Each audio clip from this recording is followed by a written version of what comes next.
Welcome back, everyone, for this week's episode of our Smoky Mountain Wrestling podcast. This is Smoky Mountain Wrestling, episode number 83 from August the 28th of 1993. I'm sitting here with Doc and Hardbody Harper. We're tired. This is the second episode we're doing on this lovely Sunday night after Doc has got his church out of the way this morning, and he's probably salty as ever, as you heard last week. We're cutting this episode the exact same week, or exact same day. We're in Clintwood, Virginia, Clintwood Elementary School, drawing 310 people to this venue. I think this is a new venue, first-time venue, but I really can't remember. So that said, while Harper's rustling through his papers, or Doc is rustling through his papers, Doc, how you doing, man? You okay? You ready to jump into this thing and get this over with? That way we can put these damn kids to bed and won't have to hear any more bitching from our wives? Wait, if you think ending this show and being out there would stop the bitching from our wives, I would say hit the tagline and let's go. I know. You right? and I both know there is no elixir for that. That's just what we call day-to-day normal married life. I'm doing fantastic, pal. This is a good one we're about to get into. We said last week that we're out of the valley, and we gave, we were throwing high marks around all over the place. All three of us were north of 9. Harper's out of fucking 10. Well, yeah, we're back, and it's still hot. This one's going to be awesome. I just couldn't be more excited than I am right now. And I do have research when you kick it back to me after we take a quick trip out to the moon. Do you want to do the... I mean, we're going to be in this... We're kind of in a hurry this week, so you want to give the... No, we ain't in no hurry, dude. I got the damn research right. Nah, okay. Bro, I'm right here, pal. Well, Harper, how you do? Harper, how you doing? Yeah, Harper, what's up, man? You good? I'm doing great, sir. How's your computer doing? Fucking, bruh, fuck this shit, man. What the fuck? So nobody since last week's show has contacted you about what you need to do to fix that son of a bitch? No. Damn. I'm still waiting for 49er Dodger. That dude's too busy locked.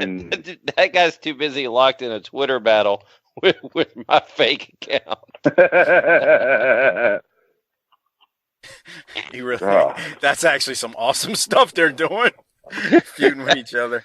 There was a tweet about, there was a tweet from Fake Doc, something about I support the Dreamers, including at USC 49ers Dodger BTT Hall of Famer, and I was like, Jesus Christ, what the hell? Oh my God! When the marks start entertaining the bookers, that's always good. All right, so are we good? Are we ready to go to Clintwood, Virginia? Yeah, go ahead. Mike, hold on a second. Just to show you that I'm not in any hurry. Yes, do. But just to show you I'm not in any hurry. I'm here to do what we need to do for the Army, and especially the Darkholics. Nobody ever asked you, Mike, how are you doing today? I'm tired. I'm the one who edits this shit. I'm the one who puts it out there. I'm the one who does all the work on this shit. Just ask I'm exhausted. Remind me never to do that again. Okay. Shit. What a ass. We are in Clintwood, Virginia this week, and I would assume for several weeks afterwards. This is a town of about 1,400 people. We're in very far west. Damn. 1,400. That's going to come into play later when we have to start figuring some other things out. We're in far western Virginia, and we're real close to West Virginia. So I bet you real Virginians would say this is more West Virginia than it is Virginia, I bet. So that's my thoughts there. Interestingly enough, this town was named after a Confederate officer. Any surprise there? No, I mean, it's the South. Clinton Woods. So there you go. It's the South. I mean, shit happens. Well, yeah. I'm not going to get into a discussion about statues and shit as it pertains to my hometown. Yeah, probably shouldn't. Mitch Landrieu has better things to do, right?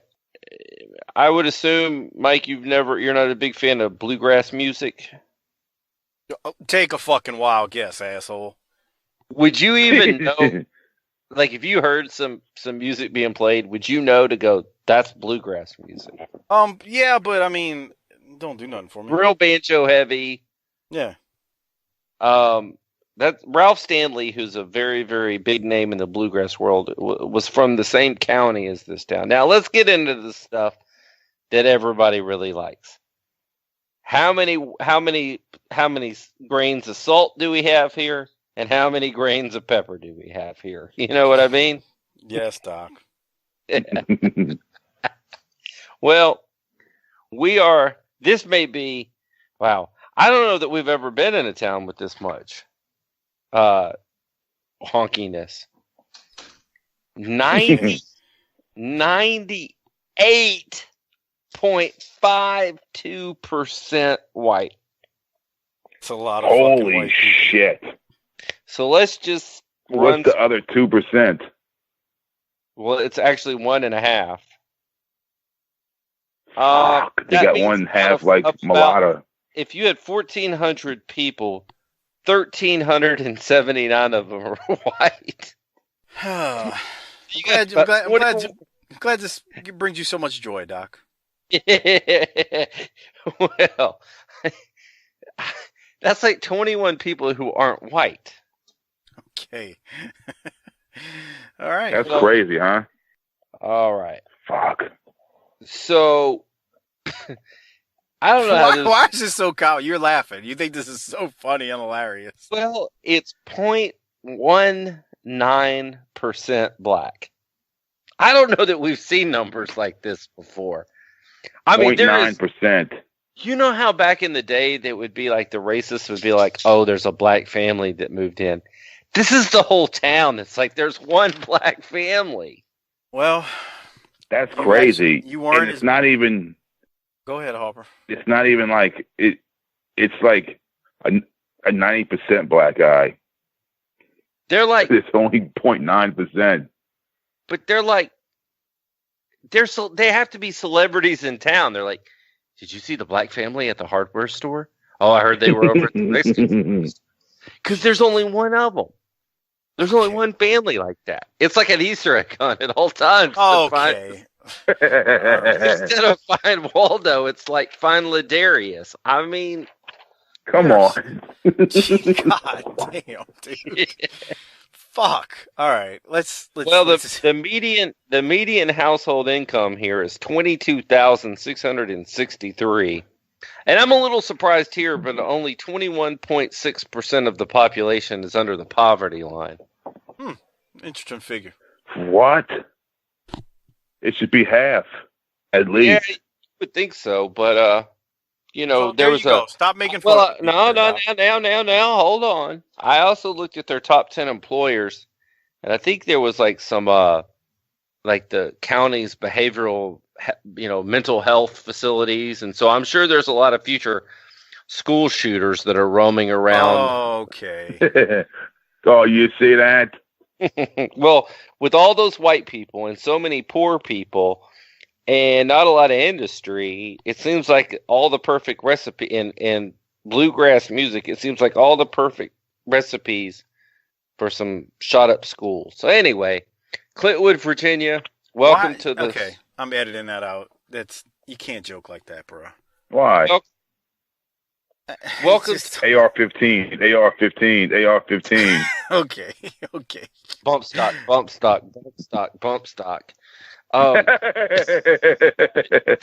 Welcome, Clintwood, Virginia, to the Smoky Mountain family. We've been waiting for you to get here, and we could see you from far off in the night because you're so white you were glowing in the dark. Now that Doc is finished with his insults because he likes to play heel, we will get into the show. I want to remind you, we are still, as of this recording, searching for the 200th 5-star review on Apple Podcasts. So if you're out there, you listen to us on Apple Podcasts, please throw us a 5-star review. That way we can do the Ask BTT Broads bonus show for all of our listeners, not just our patrons, once we get to 200 5-star reviews. As of this recording, we're 32 5-star reviews away right now. So 32 more to go, and we'll be at 200, and we will do the bonus show once we get there. And then I want to say, I normally do this later on the show, but check out our Amazon referral link. It's tinyurl.com/BTT Amazon. It is a great way to support this show. The show gets a small amount of money on I can't even get it out, Doc. I'm getting so tired. We get a little kickback in return whenever you use the Amazon referral link. So it's tinyurl.com/BTT Amazon. Please use it and support the show that way. All right. We get into the show. Dutch and Bob Cottle. We've got a big time down and dirty today with Ron Wright, who will pay out his bounty on that segment. So remember how we ended things last week with Dirty White Boy, Primetime Brian Lee fighting over who would get the bounty. So we'll see how that goes with Ron. Ron wasn't there last week.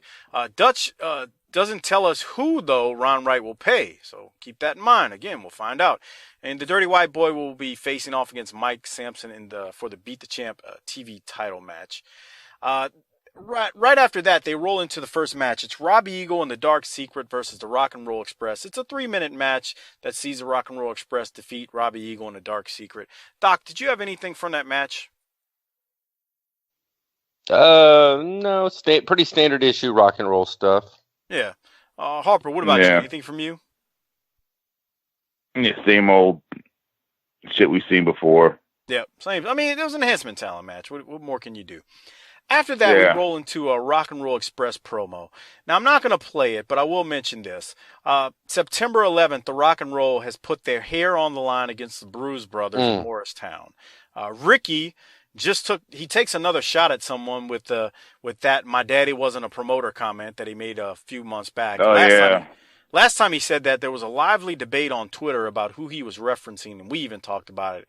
I actually have a hard time, the more I think about it, with him saying that's Watts talking to Watts' son, because Watts really gave the Rock and Roll a huge break in Mid-South.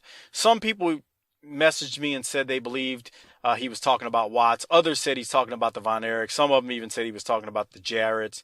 Who knows? All are possible, I guess. I just don't think it's Watts based on the fact that in 1993, it's probably more likely to be, if it isn't Watts, it's probably more likely to be Jarrett than it is the Von Erichs. The Von Erichs' time is come and gone now. Well, but my point is on the Von Watts. Erichs are done, man. Yeah, the Von Erichs are done by then. But my point on Watts is Watts gave them a hell of an opportunity in Mid-South. Why would they bag on him unless there was something that happened with when they went to WCW and Watts was there? You see what I mean? Hey, you never know why people say things in promos. The Fullers have both said publicly that they like the Von Erich boys, but it didn't stop Robert Fuller from going out there and proclaiming that he wasn't going to do the Von Erich thing. That's true. That's true. It could have been. Remember, you didn't. Nothing had to be real back then. You could just say shit in interviews and get away with it. We talked about that last week. Yeah, that's true. Yeah, because fucking no one knows. Right. So, yeah, who knows? I mean, maybe that's just their way of expressing themselves, and they're not really taking a shot at anyone. They're just trying to make it seem like they are. So it's a work. They're not shooting right there. They're just working, but it comes across so good you think it's a shoot. So anyway, now what we're going to do, we're going to cut it over to Cornette in the most utterly absurd promo I think I've seen in Smoky Mountain, even though we've seen some crazy stuff. Cornette is in bed with stuffed animals and Jimmy Del Rey and Dr. Tom are there with him. And it's the craziest stuff you'll see. I'm just going to stop talking about it and let's give it a listen. Well, Dutch, you know, Jim Cornette came out on the short end of the K-Town showdown with Bob Armstrong, but Bullet's problems aren't over yet. Right now, let's go to this tape of Cornette at home just a few days after he went to the hospital. Watch it, fans. Jim, cheer up. It'll be okay. Don't pat me. Don't pat me, Tom. I'm sore. Don't pat me. I know you're sore, but cheer up. It'll be all right. All right. Listen, It ain't gonna be all right. It will be all right. Listen, hey, look at the new toy. I don't want to see it. Look at it, Jim. I don't want to see Jim, it. Look, I told her not. watch. I know. What? It even growls. Let's go. Look. You see that? Look at that. Isn't that nice? Turn it off. Turn it Jim? off. Turn it off. Turn it off. I don't want to see it. She's gonna be Turn it off. crazy. Jimmy, Here, Jimmy, here's your eyes. Here's your eyes. Put your eyes on your jaw now. I'm gonna put this.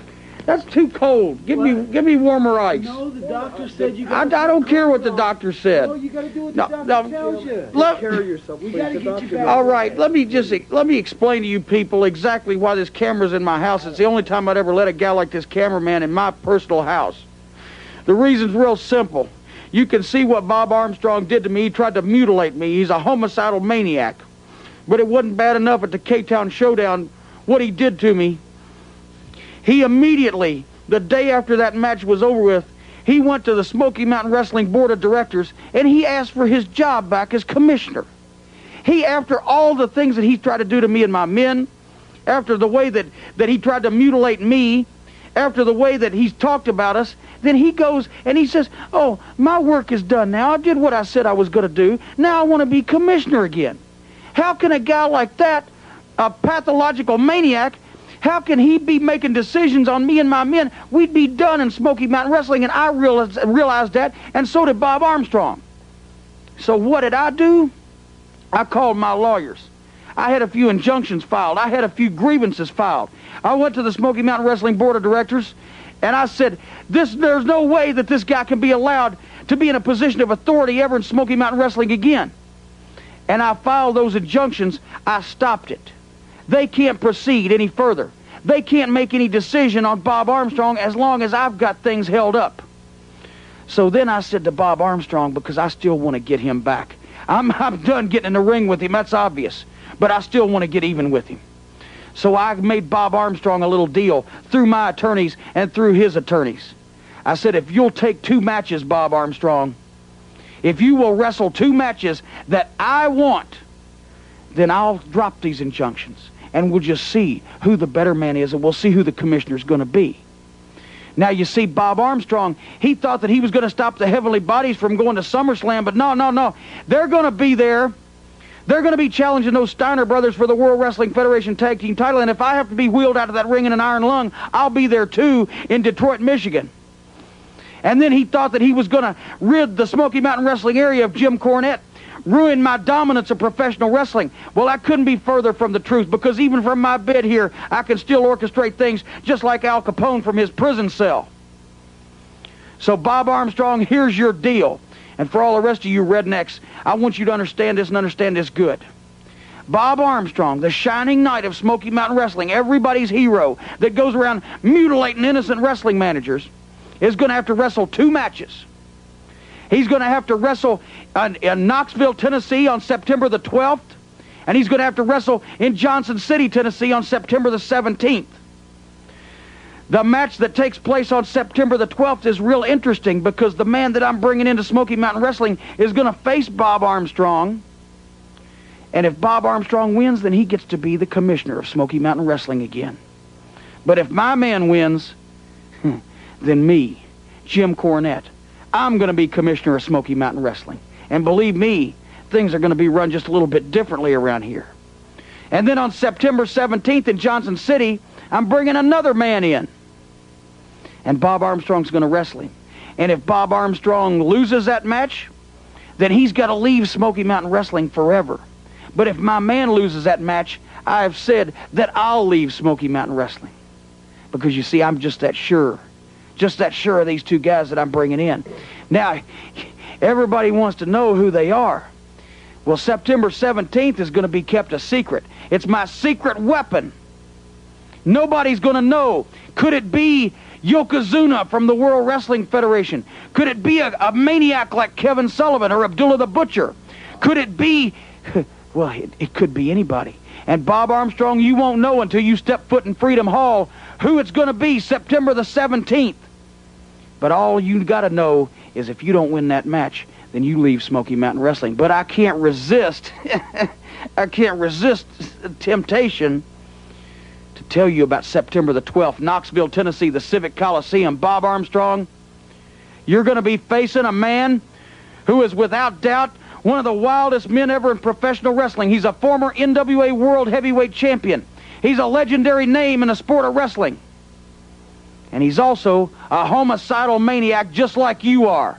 Because if you want to be crazy, if you want to be insane, if you want to be murderous in your intentions, then I went out and I got the one guy in wrestling that epitomizes all those words. Terry Funk, the wild man, the madman from Amarillo, Texas. And he's going to be here in Knoxville on September the 12th. And he's going to wrestle you, Bob Armstrong, although I wouldn't use the word wrestle. I'd use the word fight and brawl and scratch and kick and gouge and do whatever he's got to do until finally Bob Armstrong is defeated. Right there in the Knoxville Coliseum where he hospitalized me. Right there in the Knoxville Coliseum where he thinks it's his second hometown. When Terry Funk beats you, Bob Armstrong, then I'm going to be the commissioner of Smoky Mountain Wrestling. And like I said, things will be run just a little bit differently. You're going to end up at a grease rack in some Exxon station in Marietta, Georgia, with your sons and the Rock and Roll Express along with you. Because if I'm running Smoky Mountain Wrestling, they don't stand a chance. The Heavenly Bodies, the Bruise Brothers, and my friends would be riding high. And that's exactly what's riding on this match on September the 12th. You beat Funk, and you could be the commissioner again. But if Funk beats you, oh, brother, am I going to have some fun. And he's going to do such a number on you that then September the 17th, you're going to be out of here. And I'm going to have my final revenge. I may be done in the ring, but believe me, I'm not done. Holy shit. I don't know what else to say. I muted us during that because we were talking so much about it. And this is a fucking train wreck in the most sincere way possible. Doc, you're laughing, so just by the fact that you're the one laughing, go ahead. Give me your thoughts. Well, the visual is worth all the words we're going to say, because he's, just covered with stuffed animals there. I tried to say that. Muted me during the first part. Never mute me again, by the way. But when he tells Del Rey he wants some warmer ice for his ice pack. And he's got gauze in his mouth so that he's puffy and he's swollen, and he's got the neck brace on, and he's just in bed. By the way, what a classy headboard that is. It's got the mirror in there so your girl can see you while you're getting it from behind. That's nice. Y'all can make eye contact. For real. He's not the only one who thought that when he was looking at that shit. Because it's one of those beds that has that 4,000-pound headboard with the shelves and the mirrors. That thing was, I guarantee you, was the worst thing to move whenever Corny moved, because you couldn't break that thing, and it weighed 1,000 pounds. Del Rey straightening the stuffed animals is a pop. But just wait for next week, because next week's version of this is perhaps my favorite promo in Smoky Mountain history. We find out that the Heavenly Bodies are going to the WWF, which, that was alluded to last week with the Steiners.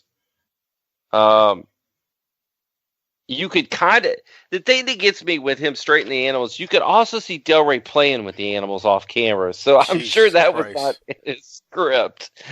Del Rey was just like, fuck it. The Shoney bear. In the background, there's a fucking Shoney's bear. And that shit, and I completely forgot about that. It's the fucking Shoney bear. Hey, man. Remember that? You don't sell a burger towel 25 years later and not have been to a couple of Shoney's in your damn life. Yeah. He went to a fucking Shoney bear. Look, I guarantee you, Corny being on the road as much as he was, and that a lot of time being the only thing that was open 24 hours, Corny visited a lot of Shoney's in the South. Oh, yeah. So that's just Armstrong. That's him dealing with Armstrong at the beginning. That's just a colossal level of ridiculousness. And again, we say this with the highest level of praise because that's what we're into, is ridiculousness. And then to top it off, and I won't segue to this point, he's bringing in a legend. So I'll let Harper talk about what he thought from the first part, and then we'll get into the real meat of the matter, which is Jesus Christ, who's coming in. Yeah, Harper, just overall, from top to bottom, what did you think about all this? That shit was hilarious, dude. And when fucking Dr. Tom's got the one that's like the one that when you touch him he starts fucking growling. And I was thinking, well, he doesn't have kids though, right? No, Cornette. No.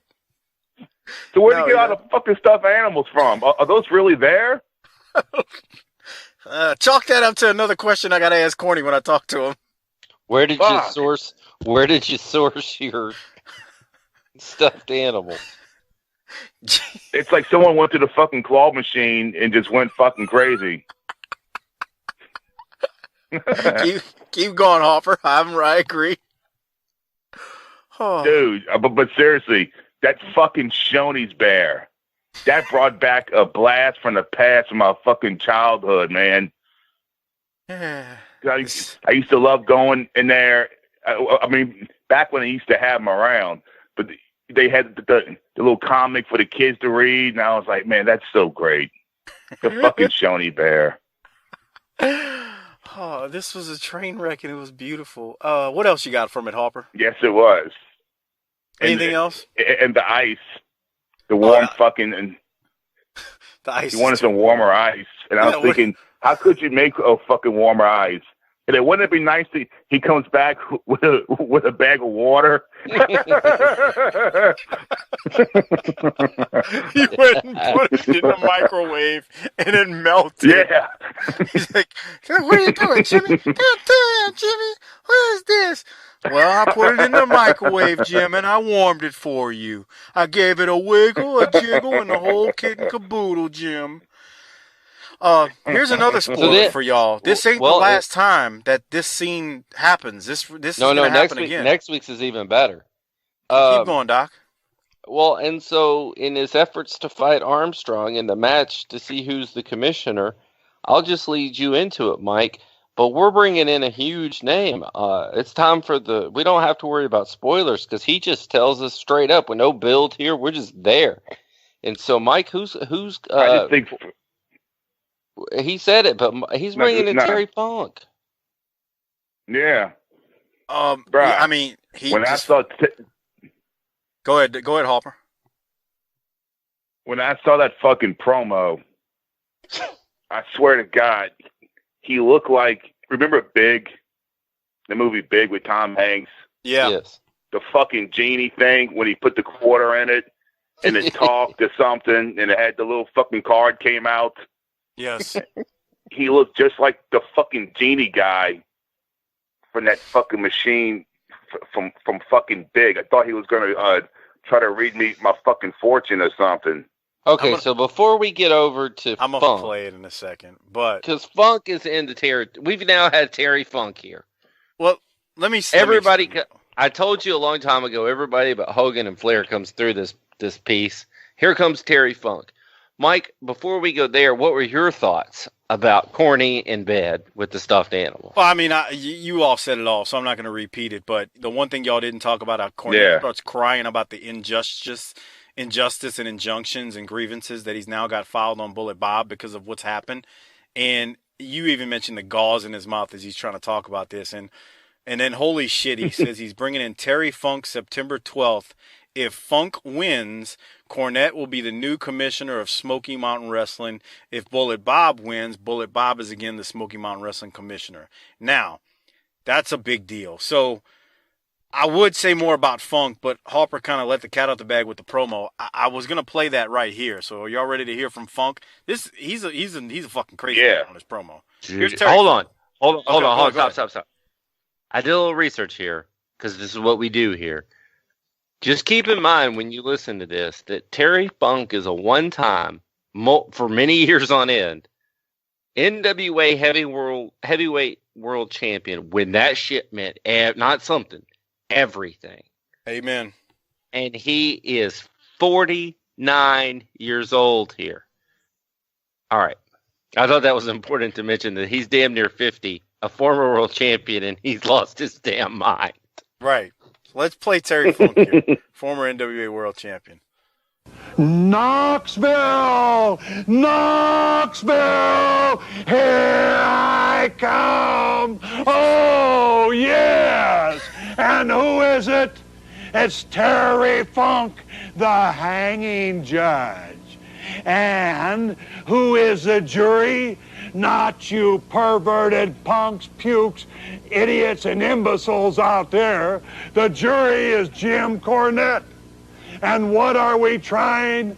We are trying Bob Armstrong for what? For attempted murder. Damn. Yes, attempted murder. And what did he try to do?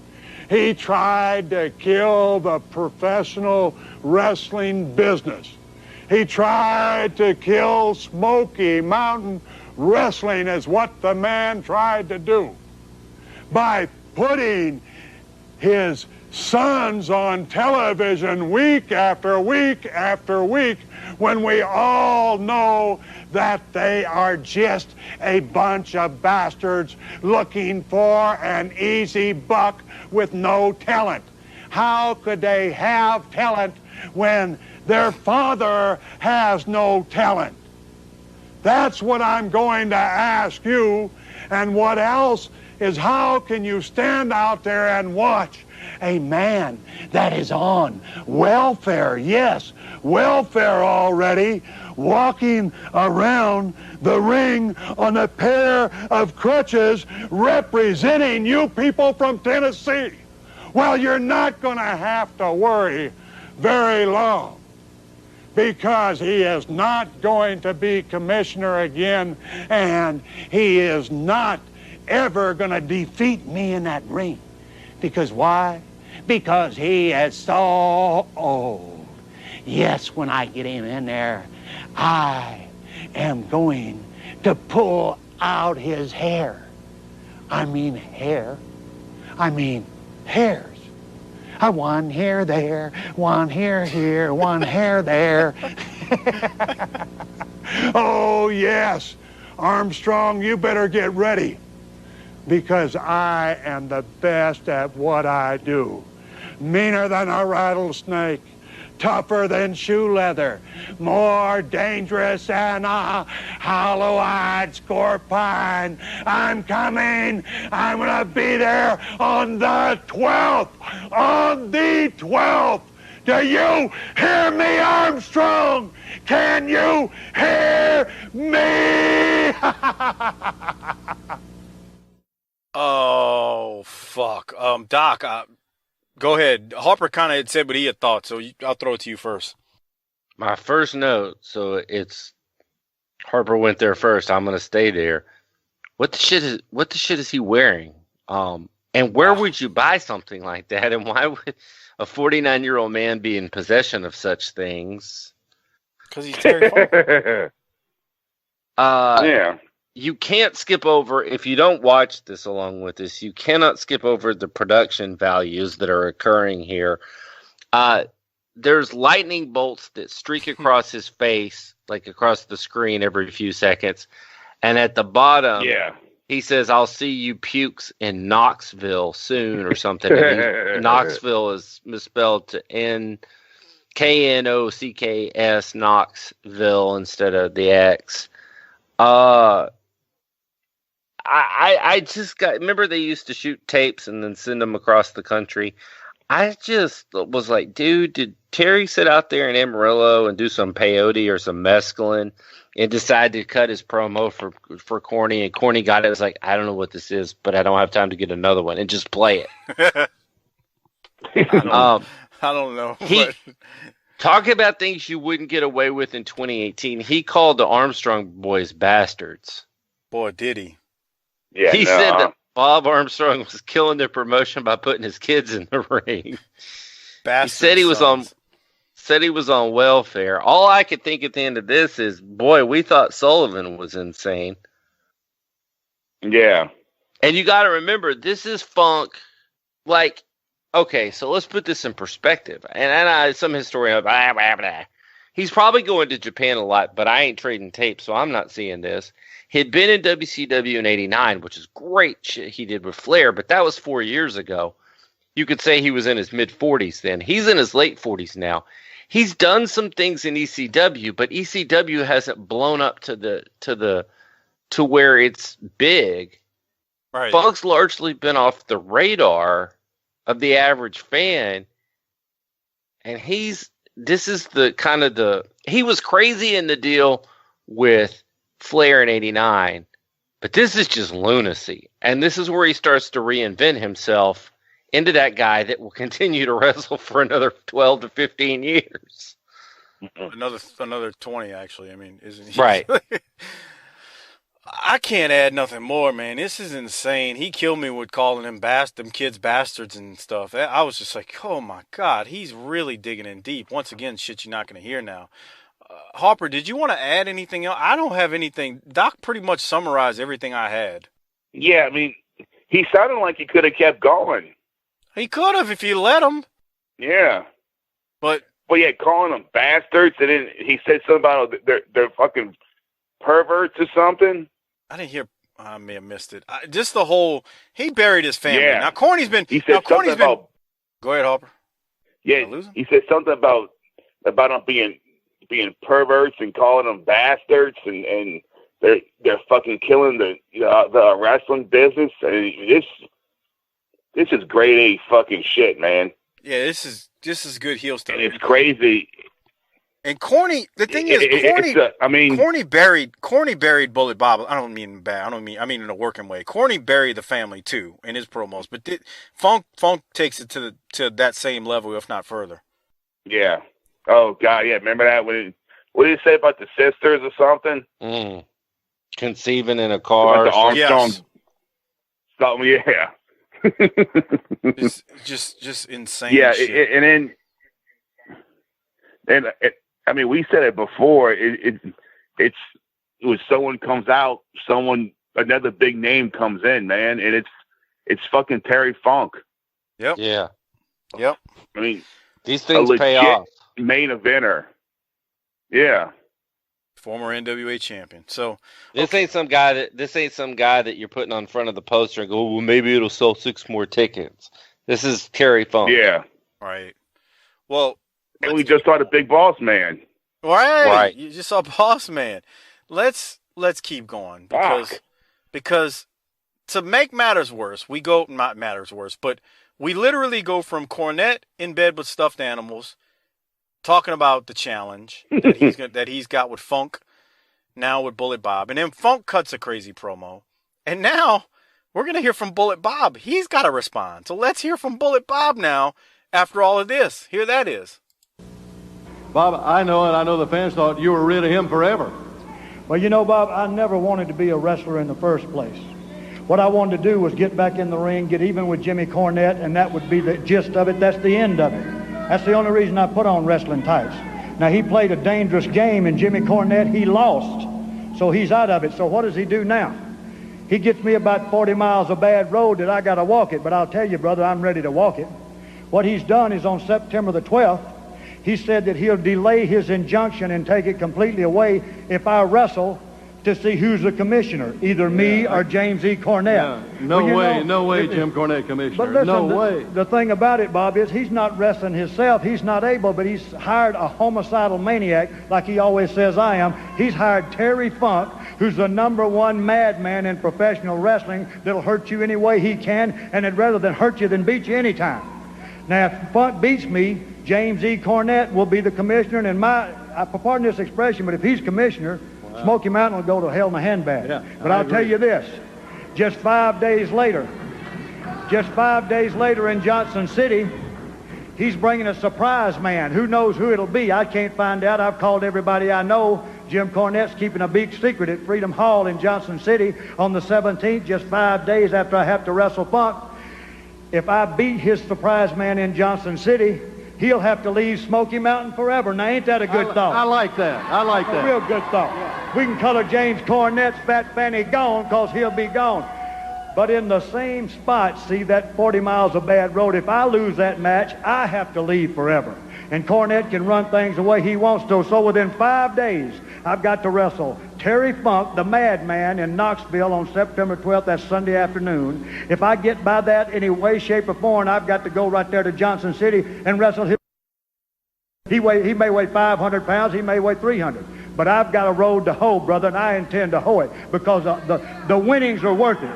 If I can do it all, I'll be commissioner again. James Cornette in Johnson City, I'll wave bye-bye you if I beat your mystery man. So in those 5 days are the most important days of the Bullet's life. And I will be commissioner, and we will paint that fat fanny gone, like I said. Bob, all the fans of Smoky Mountain Wrestling are going to be behind you. All right, we'll be back right after this. Boy, they just used the first 20 minutes to 21 minutes of this show effectively in my eyes, but I'm going to throw it to Harper first and hear what he's got to say about Bullet Bob's response now to this Terry Funk challenge. Dude, that fucking line he said about they gave me, how'd he say it? They gave me 40 miles of bad road, but I'm ready to walk it. Yeah. Yes. That's fucking great, man. Yeah, it is. It's like, you know, the shit's fucking stacked against me, but I'm ready to fucking beat this shit. Fuck y'all. It's funny because you know what my note. You know what my note was. The deck is stacked against old Bob, and he just told you how. Yeah. Mm-hmm. He's just so great at fucking what he does, man. He is a hell of a baby face, even at his age right here. He can still draw money. I can tell you that much. At his age, so I looked that up while he was talking. He's 54, Funk's 49, and if we could get the old Jimmy Valiant mobile together to go back in time, Harper and I would be sitting front row to watch those two get it on. Fucking right, bro. I don't give a shit about any Spot Monkey 6-star bullshit. I want to go see Bob Armstrong and Terry Funk get it on in 1993. I mean, they talked us into the fucking building. He sure did, man, because Funk was crazy. So, Corny's hurt, Funk's crazy, and Bob A was just the determined, quiet, resolute hero. They all three took a different run at this, and they were in different places when they did it. We're like 40 minutes into this shit, and we're ready to buy a ticket to a match that happened 25 years ago. 21 minutes into the show. That's how good all this is right here. And the kicks about it is, he positions this so good. He talks about the bad part of this, where he's got to wrestle Funk and how hard that will be. But, he also gives the people hope when he mentions the mystery person who have to wrestle 5 days later. If Bullet wins and Cornette is gone for good if he wins. This is just, they position this well. This is good shit. Smoky Mountain is at the top of the roller coaster right now. Like I said, the end of last week, and we're steamrolling along. Here's the funny part. They cut a local promo right after this, but Bullet Bob cuts another great one. God, I was going to tell you need to play this because Bob was great here too. he's like, dude, he goes, but it's like when you hear this one, it's like Bob knows that Terry Funk's coming in, and he's like, now I know there's going to be something called a podcast in 25 years, and I want to get that government cheese, and he cuts another one. Yeah, let me play that. Here it is. Saturday, Scott and Steve Armstrong against the Bruise Brothers. That's right. Next Saturday night, Barberville, Kentucky, get ready. If you don't want to see blood, do not come. That's the bottom line, because we are in a hospital elimination match. And what that means is blood is going to come out of people's heads, noses, faces, lips, jaws. It don't matter. Somebody's going to bleed. Ain't that right, Steve? That's right. The first man to bleed, he's out of there. Second man to bleed, he's out till it comes down to two last people. And whatever it takes, a headbutt to the nose can happen just like that. Just a fraction of a second, you can do that, and you can break a man's nose. Blood will be coming out, and he'll be gone. That's what kind of match we got, and we're looking so forward to it. And then later on, the Bullet's going to shake them all night long. Bullet, Barberville, Kentucky, next Saturday. Comes. You and Cornette in a cage, one-on-one. That's right. I've had a lot of inquiries about, after what happened in Knoxville, that's what you did, Cornette. Is he still going to be in that cage match? Well, my answer to you is yes. That is an ironclad cage match contract, brother. That is good as the Constitution of the United States. If he does not show up, he'll be barred for the rest of his life, and you know he ain't going to have no part of that. I don't care if they bring him in a burlap sack and throw him in that cage in parts. I'll beat every part up, because you got it coming. You have got it coming, and you're going to get it one way or the other. I ain't a mean man, but when it comes to you, brother, I don't love thy neighbor. In fact, I go the other way. And the devil ain't going to make me do this. I'm going to do this on my own. You will be in the cage, and you will be gone. Damn. That old man means business, bro. Shit. Doc, you wanted me to play it. Go ahead. The Love Thy Neighbor line popped me. Just right. The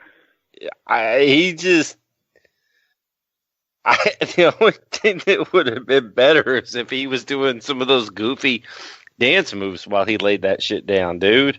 Yeah, the bullet moves. That's true. That would have been pretty cool if he did the bullet moves while he was doing that. Yeah, I didn't think about that. And think about this, man. That guy could whip all our asses at the same time today. With two hands tied behind his back. Oh, man. That was good. Harper, did you have anything else from it? The fucking I don't need the devil to make me do it. I can just do it on my own or whatever he said. Right. That shit was fucking great. Bullet Bob was rolling. We all popped at the end. That's how good he was. You could hear the genuine emotion in this from it. Good stuff. Good Lord. Holy shit. Well, we roll from that to the Dirty White Boy versus Mike Sampson. Dirty White Boy makes quick work of Mike Sampson. Dirty White Boy wins with a buck snort blaster. Doc, any thoughts from this match? I just think this keeps him busy while he's not in the main title chase. And as we saw last week, and we were about to see, he just retired. Yes, he just retired. And so he needs something else to do. What could that be? Right, all right. So I'm going to play this opening intro to Down and Dirty, and then they throw us to a recap, and I'll quickly fast forward to after the recap where it's then... Now, hold on. Did you guys notice what Dutch said when he introduced himself? Yes, I'll play it. Yeah. Okay. Let me play it. What Here the it is. fuck was that about? You talk about something you could not say today. Holy shit. Here it is.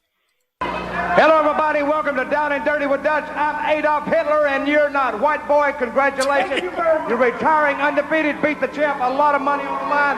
Mr. Wright, I know this is a great, great day in your life. I understand you're going to pay the bounty today. But wait a minute. Before we do anything, let's go take a look at that glorious event that happened on Fire on the Mountain, Johnson City, Tennessee. We'll see what happened. Let's go. Let's look at it. We'll be right back. Okay, Doc, you had mentioned it. So that was the intro, and in a second I'll play the rest of it. But I had the same question. Why the hell did Dutch say he was Adolf Hitler?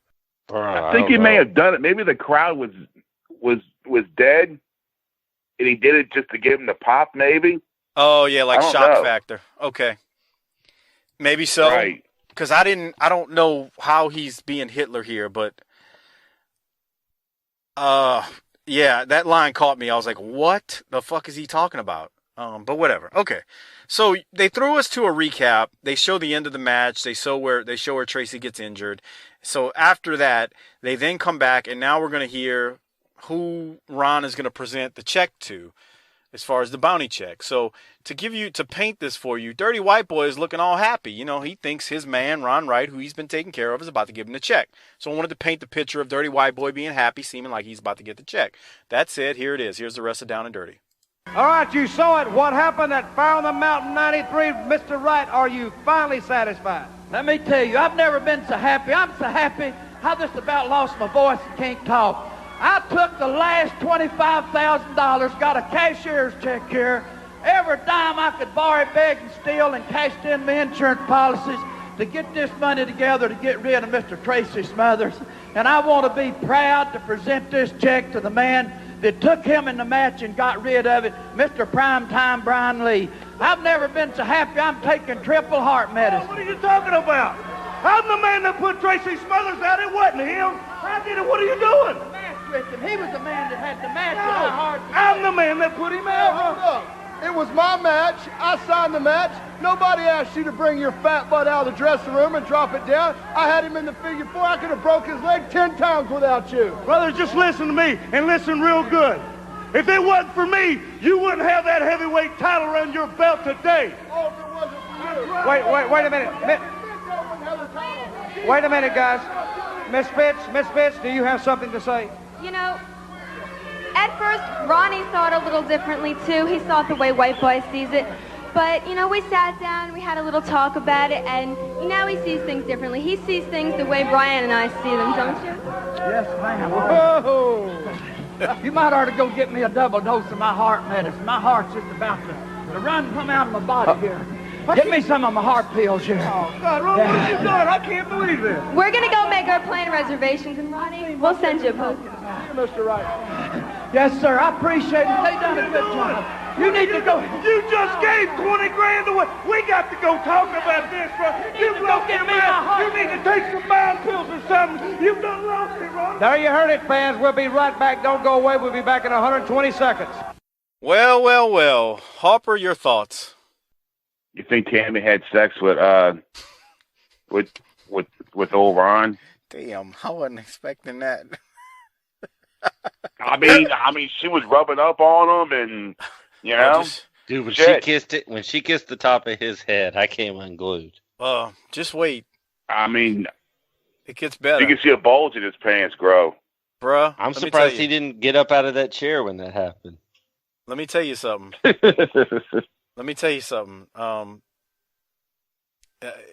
You're really going to think after you see what happens in a few weeks that She might have gave him a whiff of the snatch.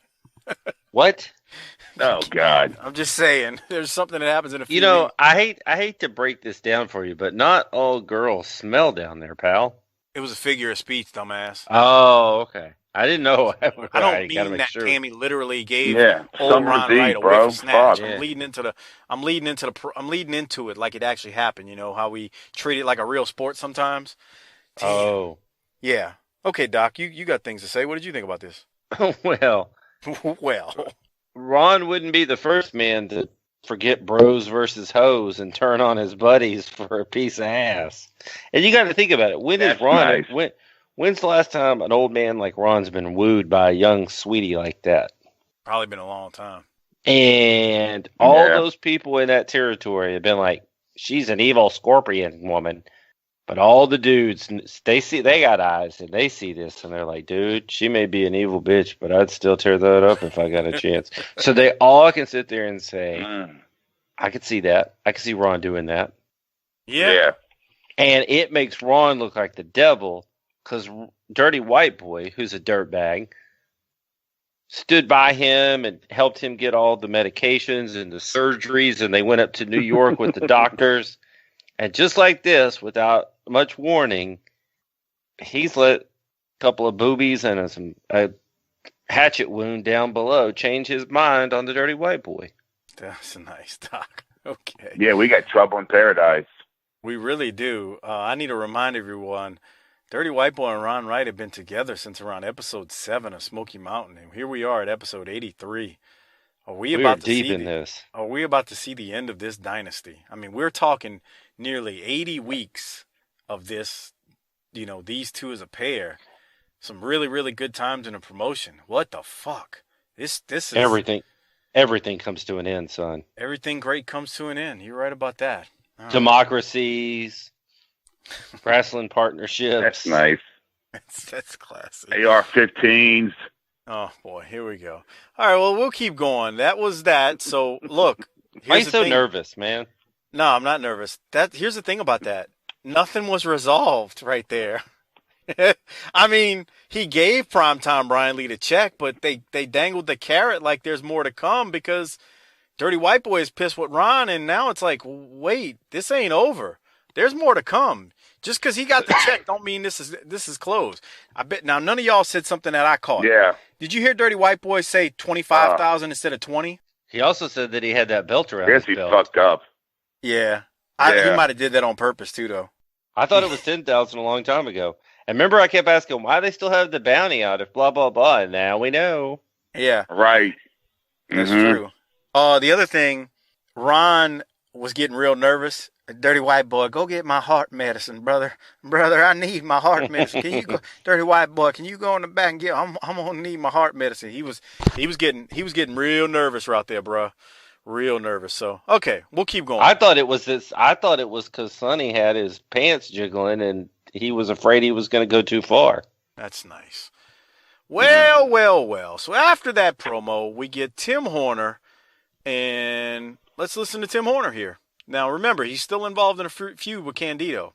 Here's Tim. All right, fans, and with us right now here is Tim Horner, White Lightning. And, Tim, you've really been going round and round with Chris Candido. Well, that's right, Bob. You know, when Candido first came into this area, he brought that souped-up card tag title with him, called himself a world champion.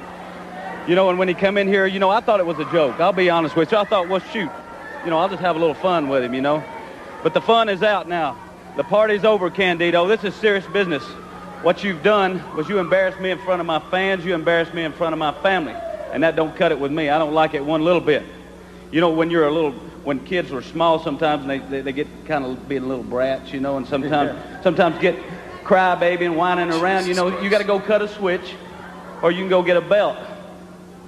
Well, that's what I've done. I decided, I went to the board of directors of Smoky Mountain Wrestling and I asked for a country whooping match, Bob. Now, wait a minute. I know what a country whipping is, but what's a country whipping match, Tim? Well, a country whipping match is where both of the wrestlers will get in the ring at the same time, and these belts, these straps, will be strapped to each of our wrists.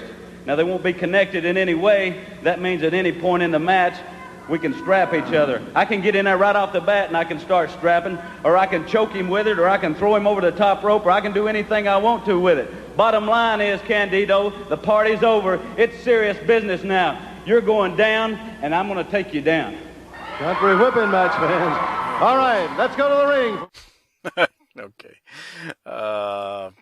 Harper, thoughts? Dude, what's that shirt he's wearing? I don't know. It says what the no fuck problem. is that? It said no problem on it. Yeah. And it looked at first like I thought it was a drew Bart fucking Simpson marker. shirt. I thought it was Bart Simpson at first, but it wasn't. No, it ain't Bart Simpson. I'm looking at it. It literally looks like somebody wrote no problem on it, and it looks like some kid drew like almost like a SpongeBob looking gimmick, but it's what. Maybe it was that little buddy of his that almost died. Okay. Remember the little kid that he? Yeah, I do remember the kid. Yes, I'm not trying to be. Oh yeah, the little handicapped kid. Yeah, the kid who was fighting had cancer the or belt. whatever. Yeah. I don't know, bro. Yeah. This is Horner. Right. Who knows? Dude, if Horner was my dad and he goes, go get a switch, I'd be like, you go get a switch and beat yourself. You ain't doing shit to me, pal. Yeah, fuck you. What are you going to do? What are you going to do, get a switch and put me in a natural bridge? I don't think so.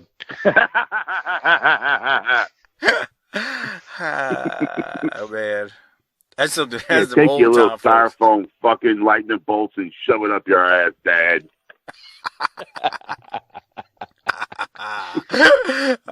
Anything else, Doc?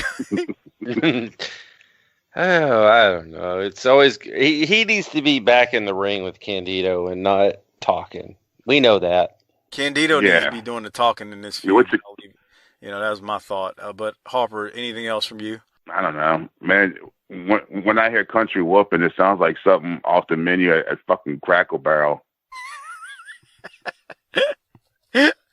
Oh, Jesus. All right. Well, we'll keep going. We got like Jason. Biscuits and fucking gravy. Biscuits and gravy, yeah. I caught you when you said it. I knew what you meant. All right. So we got Jason West versus Chris Candido up next. And I don't have much memorable from this match except for when Candido launches himself from the ring to the floor and he crossbodies West. During the match, Bob and Dutch are still talking about Cornette possibly becoming the commissioner. Candido finishes off West with a suicide plex off the top rope to the fans' displeasure. Candido grabs the mic at the end and says that he heard Horner talk about a country whooping match. Well, Candido is going to show us a New Jersey whooping match, and Candido proceeds to whooping poor Jason West. Doc, your thoughts on the match? Man, Bob Cottle's worried that Corny's going to be the commissioner and he's going to be out of a job, dude. Dutch is like, I'll go to bat for you. Candido's offense does not. It's great, but I doubt the people in the crowd were appreciative of what they were seeing. Nah, they still can't appreciate his style at this point, and he's really good in there. I mean, I'm not saying he's bad. It's just it felt like the people kind of. You got to remember too. There's only 300 people in this building, but they weren't. Yeah. His offense, they're just kind of like, man. But he's a heel, so they're not going to cheer him. They're not going to pop for it. This is 93 before people pop for the heels doing the cool moves. So you got to keep that in mind, too. Harper, anything you have from the match? No, just he does things in a ring that you see other guys that don't do. Sure as hell does. So he stands out. Yeah, I mean, he sticks out from the crowd. He 100% sticks out. He's very unique for this promotion. Yeah. That's what makes him really good here. After Candido and West, they go to a Bruise Brothers promo. It's pretty standard stuff as they threaten to rock and roll with shaving their heads. Let me play it for us. Here it is. Fans, and here they are moving out of the big Bruise Brothers, Morristown, September 11th, Rock and Roll Express. They're going to put their hair up against the belts, and they say, no way are they going to lose their hair. What about it? It's like this. We heard them out here saying we worked our way to the top. We've earned everything that we got. Well, by God, this right here is something you ain't got, boy. So now you've done everything you could do, and we beat you all across these states. So now you decided you want to put your hair up. Well, put your hair up. You're going to be running around Morristown in front of all these fans without these belts, with bald heads. And let's see how these fans are. Let's see if they get behind you when you short, ugly, and no belt. Bottom line, rock and roll, no respect for you. I ain't got no respect for anybody climbs in that ring with us. We do what we gotta do. We keep these belts on our waist. Rock and roll, you're gonna be bald-headed. Then, when we get through with you little punks, we got somebody waiting in line called the Armstrong. They running around here, and all you people think they so bad because they got an old decrepit daddy watching everything they do. You come up and get your title shot, boys. Armstrongs, we coming at you. Come get it and see what you can do. Don't miss it, man. September 11th, Morristown. Harper, thoughts on the Bruise Brothers there? Fuck, that was good, man. That was a good promo. Yeah, I thought they were good. I liked it. You know, because I didn't see him with Cornette, and I was kind of worried. But, yeah, I mean, that was good. And who loses the hair? Oh, I ain't telling you. Fuck, I ain't telling man. you. You don't let me sit up for fucking 5 hours watching this shit to find out? I'm not telling you. I'm not telling you if they lose their hair. So remember, it's hair versus the belt. So Rock and Roll wins, they win the belts. But if Bruise Brothers win, the Rock and Roll shaving their hair. So that the Rock and Roll are the ones who are only ones at risk for losing their hair. Doc, what did you have? All they're going to do is just cut the mullets off. Cut the back off and just not have a mullet. Yeah. It's just as bad as being bald if you're the Rock and Roll. Oh boy. Doc, what did you have from this? I'm going to disagree. I didn't like this much at all. I thought it was just stereotypical big wrestlers yelling the whole time and just once and for all and let me tell you something, and it didn't do much for me. Okay, well, fair is fair. Whatever. Everybody has an opinion. Let's move on to the next match. We got Kevin Sullivan versus Steve Armstrong. Sullivan attacks Steve from the get-go when he goes right after Steve as Steve is taking off his jacket. This isn't much of a wrestling match. It's a damn brawl mostly, although we do spend some time in the ring. Steve wins by DQ when the Bruise Brothers hit the ring out of nowhere as Steve was about to beat Sullivan for the pinfall. Scott and Bullet then hit the ring to help out Steve, and they help clear the ring before we go to commercial. Doc, thoughts on the match and everything we saw here? Sullivan hit a power bomb that did not finish the match, by the way. Yeah. True. And was it just me, or did it look like Steve had to pull Sullivan up at the pin because the Bruise Brothers were late getting to the ring? I missed that, but it could have been I just looked away and I was making sure my notes were down real good, but I missed it. So, did you see that too? I just think that when they hit the ring, someone should have had a chair, because I mean these guys are huge giants, you know.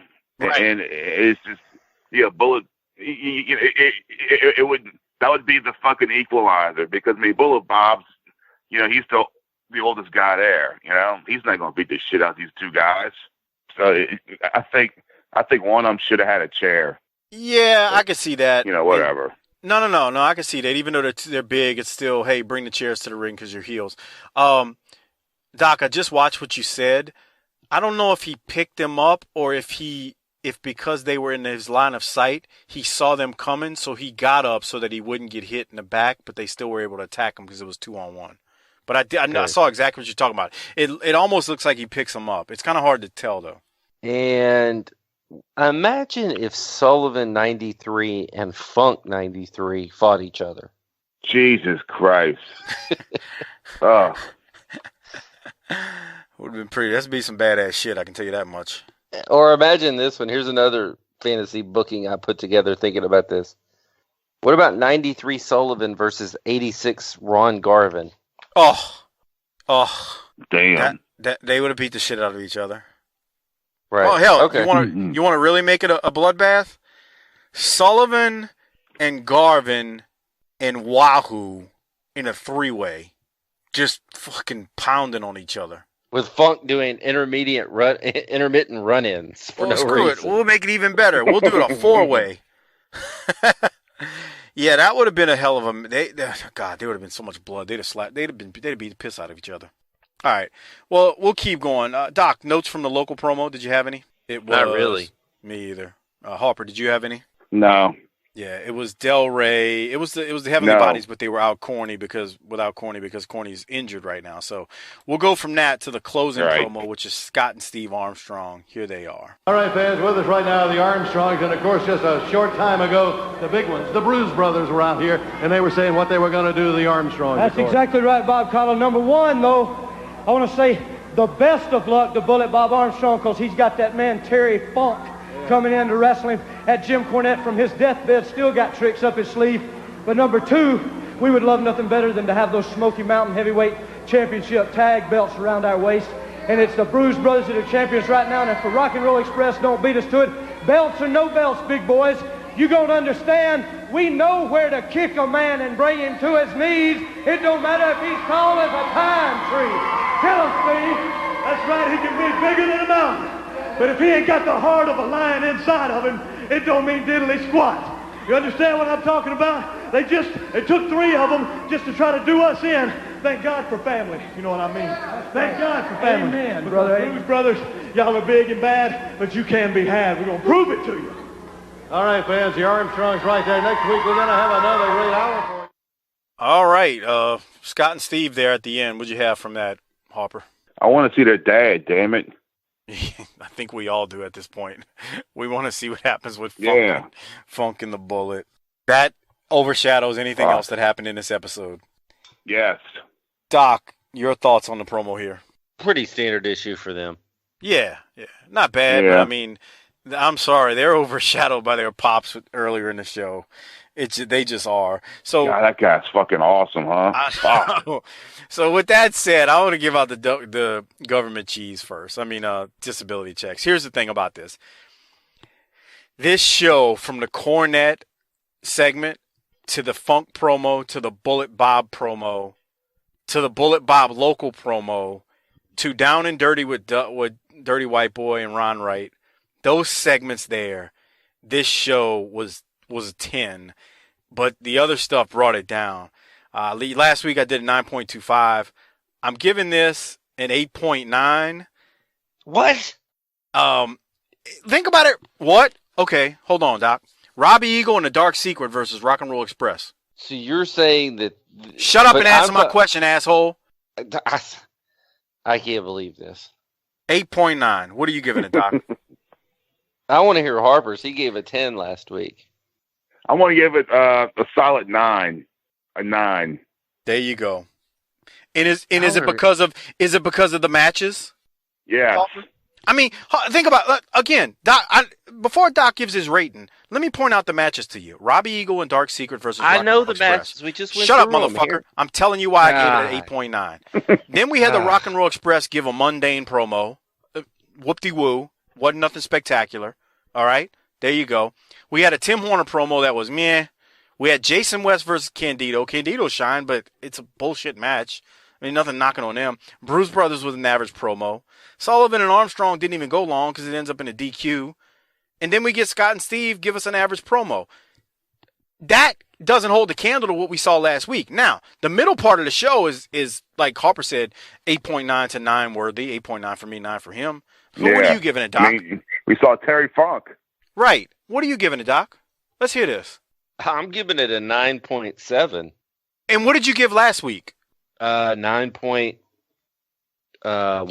2. Okay, so everybody, that's how he plays bullshit. He plays spin doctor on this. He has no legitimate rating system. He gave last week a 9.1, which was balls to the wall from top to bottom. He gives this a 9.7, which had, don't get me wrong, 40 minutes of good shit, 35 minutes of good shit, and 15 minutes of average shit. But last week we got 50 minutes of great shit. But he gives this but he gave that a 9.1 and 9.7. See, your rating system's fucked up. I thought the moments this week that were hot were hotter than the moments last week. All right. We're talking overall show. We're not talking moments. The moments comprise the show. You're like... I really am. I can honestly say I am surprised that both of you didn't have this week's higher than last week's. He's just being ornery, Harper. This is his way of playing around with the audience. Yep. Because he knows the audience is going to do just like me. Everything's a work. He knows the audience will see the same thing we did, where it was like, last week you gave it a 10, I gave it 9.25, and here he was, giving it a 9.1 or whatever he did. And he knows the audience will be like, Doc's stupid. He's fucking playing with him. It's all a work. It's all because he plays heel. And then he comes back this week and gives this one almost a perfect score when there were four really good segments, one exceptional if you consider Cornette and Funk and Bullet Bob. I mean, he's just playing spin doctor. That's what he does. It's all a fucking work in Doc's eye. He's working the people up into a lather because he knows. Yeah, he knows they'll tweet me, and he knows that I'm the one responding to the tweets. So if you disagree with Doc, don't tweet me. Tweet at BTT_Doc, the fake Doc. Let him deal with the fallout from this shit. I don't want to deal with it. Yeah. How's that sound? Marry him. Marry me. Never, never, never, never, never, never. I ain't got no rhythm on family tree, but remember that song? Yeah, the Spin Doctors. I don't remember. Yeah, the Spin Doctors. That's nice. I didn't know that was a real thing. I thought that was just name of a fucking band for the '90s. I don't remember. But you know what I do Neither remember? one of you knows the other. Neither one of you knows the other meaning of this term. I guess. But you know what I do know? I do know that if you become a patron and use tinyurl.com/BTTpatron, you can get access to almost 50 patron-only shows, including the world-class championship wrestling episodes that we have done. So become a patron, tinyurl.com/BTTpatron. $2 a month is all it costs. Now you can sign up for more and get a free t-shirt after 6 months and another free t-shirt after 12 months and all that good stuff, depending on the level you choose. But for $2 a month, you get all of the patron content. So become a patron, tinyurl.com/BTTpatron, and then use our Amazon referral link, tinyurl.com/BTTamazon. It's a great way to support the show. We get a kickback in return from Amazon, and it really helps the show out. Again, tinyurl.com/BTTamazon. Government Cheese Award time in honor of Shard Johnson, longtime listener. Doc, who's getting the cheese? You know everything, oh great one. You get into that 4-segment run, and it gets real hard to parse out who gets the cheese. And it's a little bit of a disingenuous move, something you like to do a lot, where you just give it to everybody involved. But that's not how I roll. I'm gonna split the hairs here, and for multiple appearances of badassedness being key, give it to B.A. Bob Armstrong to me. Even with Terry Funk making his debut and corny in his bed with stuffed animals, I'm gonna say give me Bob Armstrong, pal. Harper, who you giving it to? It's got to be Bob. Every week I hear something new that makes me fucking grab a pen and fucking write this shit down. Yeah, he's that good. He's really that good. Mm-hmm. I got to give it to Bullet Bob. Part of the reason is, though, because here's a little bit of a spoiler for you. Cornette's in the bed for another week or two. So this wasn't even the best bed scene from Cornette in the guys. So with that said, just knowing that's coming, Bullet Bob's got to get it. And Funk was great, but Bullet Bob was on it. As a babyface, he had the perfect response to Terry Funk and Jim Cornette. Well, and I want to say Terry Funk's going to cut one either next week or the week after with a shotgun. So there's that. What? Not an AR-15, but a shotgun, boys and girls. Damn.